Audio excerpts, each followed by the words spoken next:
번역 사도신경으로 신앙 고백하겠습니다. 저는 전능하신 아버지 하나님 천지의 창조주를 믿습니다. 저는 그분의 유일하신 아들 우리 주 예수 그리스도를 믿습니다. 그분은 성령으로 잉태되어 동정녀 마리아에게서 나시고 본디오 빌라도에게 고난을 받아 십자가에 못 박혀 죽으시고 장사된 지 사흘 만에 죽은 자 가운데서 다시 살아나셨으며 하늘에 오르시어 전능하신 아버지 하나님 우편에 앉아 계시다가 거기로부터 살아있는 자와 죽은 자를 심판하러 오십니다. 저는 성령을 믿으며 거룩한 공교회와 성도의 교제와 죄를 용서받는 것과 몸의 부활과 영생을 믿습니다. 아멘. 거룩하신 하나님 아버지 감사합니다. 간밤에도 편히 쉬게 해주시고 새벽에 기도하는 자리에 불러주시니 감사합니다. 이 시간 저희들 마음 중심으로 주님을 경외하게 하여 주시옵소서. 예수님 이름으로 기도드리옵나이다. 아멘. 찬송가 455장입니다.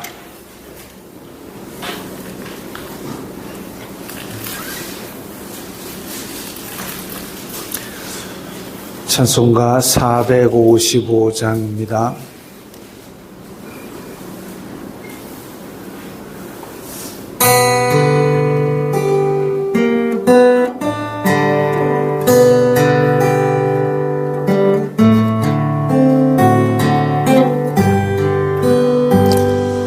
주님의 마음을 본받는 자 그 마음에 평강이 찾아오무 험악한 세상을 이길 힘이 하늘로부터 임함이로다. 주님의 마음 본받아 살면서 그 거룩하심 나도 이루리. 주 못은 내 눈에 안 보이며 그 음성 내 귀에 안 들려도 내 영혼 날마다 주를 만나 신령한 말씀을 배우로다. 주님의 마음 본받아 살면서 그 거룩하심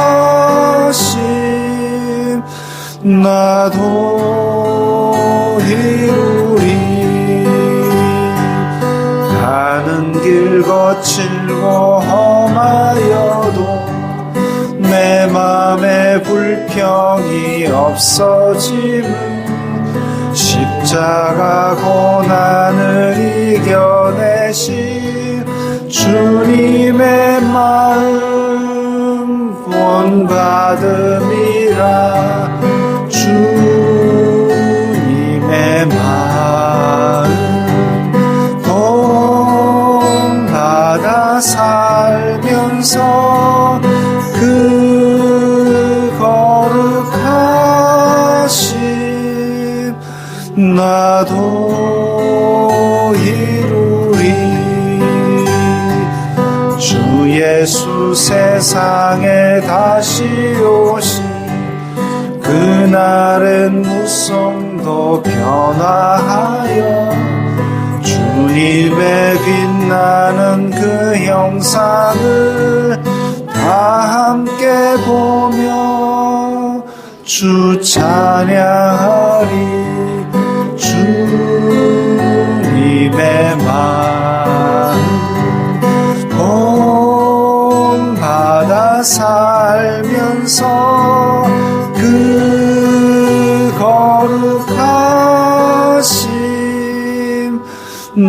나도 이루리.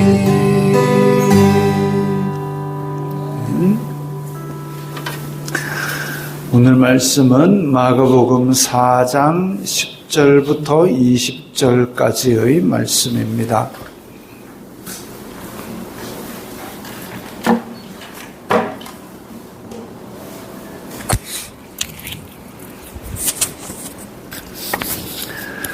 마가복음 4장 10절부터 20절까지의 말씀 함께 읽겠습니다. 예수님께서 홀로 계실 때에 함께한 사람들이 12 제자와 더불어 그 비유들에 대하여 물으니 이르시되 하나님 나라의 비밀을 너희에게는 주었으나 외인에게는 모든 것을 비유로 하나니 이는 그들로 보기는 보아도 알지 못하며 듣기는 들어도 깨닫지 못하게 하여 돌이켜 죄사함을 얻지 못하게 하려 함이라 하시고 또 이르시되 너희가 이 비유를 알지 못할진대 어떻게 모든 비유를 알겠느냐. 뿌리는 자는 말씀을 뿌리는 것이라. 말씀이 길가에 뿌려졌다는 것은 이들을 가리킴이니 곧 말씀을 들었을 때에 사탄이 즉시 와서 그들에게 뿌려진 말씀을 빼앗는 것이요 또 이와 같이 돌밭에 뿌려졌다는 것은 이들을 가리킴이니 곧 말씀을 들을 때에 즉시 기쁨으로 받으나 그 속에 뿌리가 없어 잠깐 견디다가 말씀으로 인하여 환난이나 박해가 일어나는 때에는 곧 넘어지는 자요 또 어떤 이는 가시떨기에 뿌려진 자니 이들은 말씀을 듣기는 하되 세상의 염려와 재물의 유혹과 기타 욕심이 들어와 말씀을 막아 결실하지 못하게 되는 자요 좋은 땅에 뿌려졌다는 것은 곧 말씀을 듣고 받아 30배나 60배나 100배의 결실을 하는 자니라. 아멘. 씨 뿌리는 자의 비유를 예수님께서 제자들에게 풀어주시는 부분입니다. 이르시되 하나님 나라의 비밀이라고 했는데 아예 감추어졌다라는 비밀, 아무도 모르는 게 비밀인데 여기에 헬라어 단어는 비밀이라기보다는 그러니까 미스테리온이라는 단어, 미스테리온, 신비라는 의미로도 사용됩니다. 그러니까 우리가 영어로 하면 시크릿, 비밀, 아예 몰라야 되는 것, 그것이라기보다는 하나님 나라의 신비로움, 워낙 신비롭기 때문에 사람의 말로 하기가 어려워서 비유로 가르쳐 주셨을 때에 그 비유를 받아서 이 영적인 비유이기 때문에 하나님께서 열어주시지 않으면 그것을 알 수 없습니다.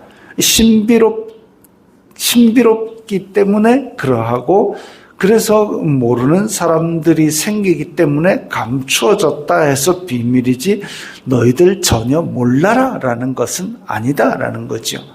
그래서 이 제자들에게 이 비밀을 풀어서 알게 해주십니다.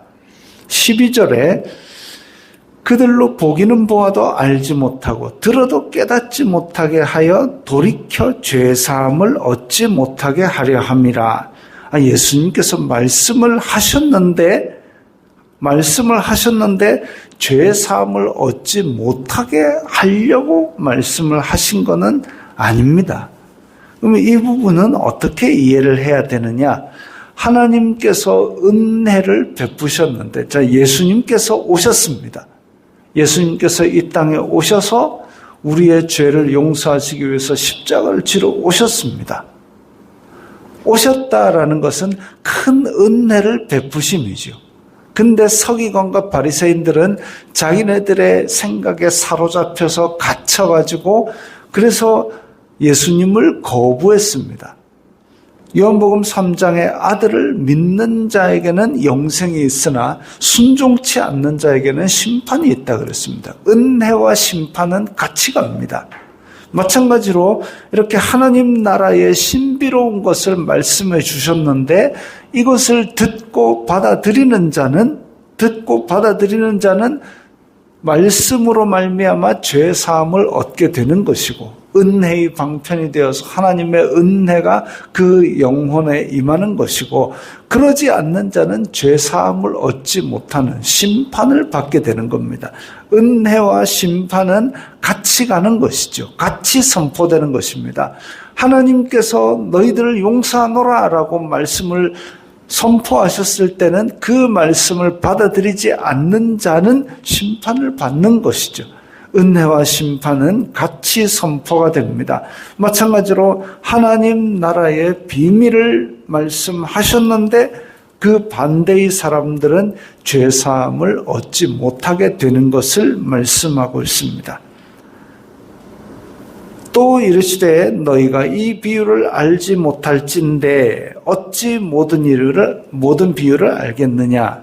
즉 이 비유는 가장 기초적이고 가장 쉬운 비유이고 이제 이게 문지방입니다.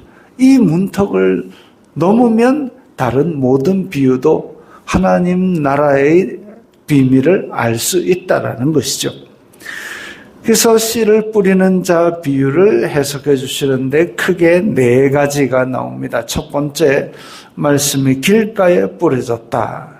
말씀이 길가에 뿌려졌다. 근데 사탄이 와서 즉시 뿌려진 말씀을 빼앗는다. 이 말씀은 은혜의 방편입니다. 말씀을 듣고 믿음이 생겨서 그 믿음으로 말미암아 구원을 받는 것인데 근데 말씀을 들었을 때에 즉시 빼앗기는 것, 마귀는 우리의 구원을 싫어합니다. 우리가 말씀을 듣고 믿음이 생기는 것, 그래서 하나님 나라에 속한 백성이 되는 걸 싫어합니다. 말씀을 받은 사람이 믿고 구원을 받지 못하게 그것을 빼앗아가는 것이죠. 어떤 마음은 그 말씀이 그 마음에 들어가서 싹도 트기 전에 사라져버립니다. 거부하는 것이죠. 그것을 보여주고 있습니다. 둘째로 돌밭에 뿌려졌다. 돌밭에 뿌려졌다. 말씀을 듣고 기쁨으로 받는데 기쁨으로 받기는 하는데 그 이후에 아무것도 없는 사람. 헤롯 안디바가 그랬습니다. 세례 요한 가둬놓고 말씀을 들으면 와 그렇구나 하고 받는데 그 다음에는 없습니다. 왜? 그 마음속에 이 다른 것들이 더 중심에 사로잡혀 있어서 말씀이 싹도 못하게 하고 있습니다. 즉시 기쁨으로 받으나 뿌리가 없어 잠깐 견디다가 말씀으로 인하여 환난이나 박해가 일어나면 곧 넘어지는 자요. 뿌리가 없다라는 것은 이제 이 말씀이 싹이 터서 뿌리를 내리고 그 사람의 삶을 바꾸고 인격을 바꾸고 삶의 목적을 바꾸고까지 나아가야 되는데 그런데 이 사람의 마음은 그것을 받아들이지 않는 거죠. 말씀 때문에 받는 손해나 어려움 같은 것은 나는 싫다 이거죠. 진리에 관심이 없고 그냥 들으니까 그런 것도 있네. 마치 바울이 그리스에 가서 복음을 전했을 때 사람들이 새로운 소식이네 하고 와서 들은 겁니다. 야 전에 못 듣던 거다 못 들어본 거다 하고 들었지만 그 말씀은 그 사람들 속에서 아무것도 이루지 못한 것이죠. 왜? 그들은 그 말씀을 받아들이고 싶은 마음이 전혀 없었습니다. 그냥 와 새로운 거네 이거죠. 그래서 말씀 때문에 어려운 일을 겪거나 말씀 때문에 내가 뭘 바꾸거나 안 하는 겁니다. 이런 것들은 밖에서 말씀이 자기 안으로 못 들어온 거죠. 근데 세 번째는 가시떨기에 뿌려졌다. 이들은 말씀을 듣기는 하되 말씀이 드디어 싹이 트고 그 안에서 뿌리를 내리기는 하지만 가시떨기라는 더 그 위에 웃자라 있는 것들이 말씀을 자라지 못하게 막는 거죠. 웃자라 있는 것이 뭐냐? 세상의 염려와 재물의 유혹과 기타 욕심이라고 그랬습니다. 그래서 이런 것들이 미리 자리를 잡고 더 이상 말씀이 자라나지 못하는 것은 명목상으로 내가 예수님을 믿는다고는 하지만 내 생활 속에서 월요일 날 세상 속에 들어가게 되면 그 가운데서는 세상 사람들과 전혀 구별되지 않고 그야말로 말씀, 야, 니도 믿는 사람이었나? 이 말을 듣는 사람이죠. 결실하지 못하는 겁니다. 말씀대로 사는 열매가 그 삶에 맺혀지지 않는 거죠. 세상의 염려, 사람들은 교회를 다닌다면서 세상의 염려를 너무 많이 하고 있습니다. 모든 염려를 다 맡기라라고 말씀하셨는데 세상의 염려 속에 빠져 있으면, 그러니까 염려가 우리 마음을 장악하지 못하도록 감사하는 마음을 가져야 됩니다. 하나님께서 우리에게 베푸시는 것 중에서는 때로는 우리 욕심, 우리 뜻과 다른 것들도 있습니다. 기도의 응답도 노 하실 때도 있습니다. 그래도 그게 응답이라면 감사합니다 하고 받아야 되는데 그거 아니고 아이고 하나님도 그저랬는데 이거 어떡하지 하면 거기에서 우리의 말씀은 우리의 삶의 힘을 못 얻는 겁니다. 또 재물의 유혹, 사람의 마음속에 있는 탐욕들은 우리의 말씀을 막는 가시떨기가 되는 겁니다. 우리의 마음속에는 하루에도 12번도 수많은 욕심들이 일어나게 됩니다. 그것은 육신의 생각이고 그것은 하나님과 원수가 되게 하는 생각입니다. 이 욕심을 챙기다 보면 어느덧 점점 멀어져 가 있는 그런 것을 발견하게 됩니다. 그게 가시떨기죠. 우리의 마음속에 말씀이 열매 맺지 못하게 하는 그런 것들입니다. 이런 것들이 우리의 마음속에 웃잘하지 못하도록 막아야 되고, 이런 사람들은 꼭 말씀이 열매 맺지 못하는 것에 대해서 핑계를 댑니다. 자기 탓은 자기 죄, 자기 욕심 얘기는 안 하고 꼭 남 탓을 합니다. 그 상황이 그래서 그랬다. 아이, 저 사람 때문이다. 뭐 때문이다. 때문 하고 있지만 결국은 자기 마음속의 염려와 탐욕 때문인 것인데 그것이 가시떨기로 자라나서 이 말씀이 결실하지 못하게 만든 겁니다. 그럼 말씀이 능력이 없어서 그 사람들에게 그렇게 열매를 맺지 못하였느냐, 길가 돌밭 가시떨기가 말씀이 능력이 없어서 그러냐? 아닙니다. 말씀은 최소 30배, 100, 그리고 60배, 100배까지도 열매를 맺을 수 있는 그 능력이 있는데 그것을 믿음으로 받아들이지 않는 사람에게는 아무런 혜택이 주어지지 못한다는 거죠. 좋은 땅에 뿌려졌다는 것은 말씀을 듣고 받아 결실을 한다 이렇습니다. 사람이 그 말씀을 듣고 그 아까 말씀드린 것처럼 기쁨으로 받으나 기쁨으로 받고 나서 그 다음에 그것을 따라 순종하는 데까지 이르러서 그래야 우리의 삶 속에서 성령의 열매로 맺히는 겁니다. 좋은 땅에 말씀이 뿌려졌다라고 이야기하는 거죠. 그래서 우리는 말씀을 들을 때에 말씀을 듣고 이것을 기쁨으로 받고 이것이 내 삶의 방향을 바꾸고 내 행동을 바꾸고 내 탐욕을 꺾고 그리고 말씀으로 인하여 환난이나 박해나 이런 어려움이 일어날 때에 말씀 쪽을 택해야지 아이고 나는 평탄한 길 갈란다 하고 환난이나 박해에서 말씀을 놓아버리지 않도록 그렇게 몸부림칠 때에 그때에 우리의 삶 속에서 최소 30배 많게는 100배까지 그렇게 열매를 맺게 됩니다.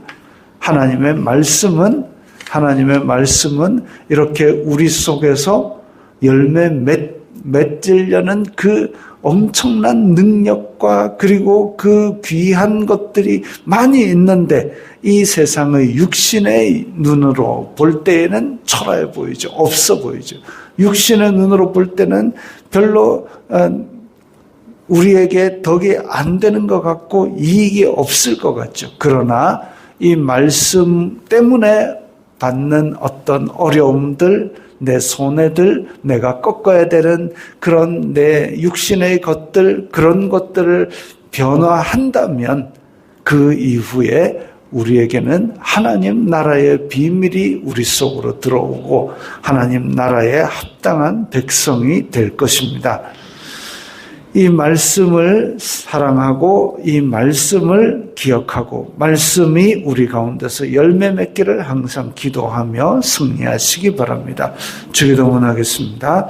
하늘에 계신 우리 아버지의 이름을 거룩하게 하시며 아버지의 나라가 오게 하시며 아버지의 뜻이 하늘에서와 같이 땅에서도 이루어지게 하소서. 오늘 우리에게 일용할 양식을 주시고 우리가 우리에게 잘못한 사람을 용서하여 준 것 같이 우리의 죄를 용서하여 주시고 우리를 시험에 빠지지 않게 하시고 악에서 구하소서. 나라와 권능과 영광이 영원히 아버지의 것입니다. 아멘.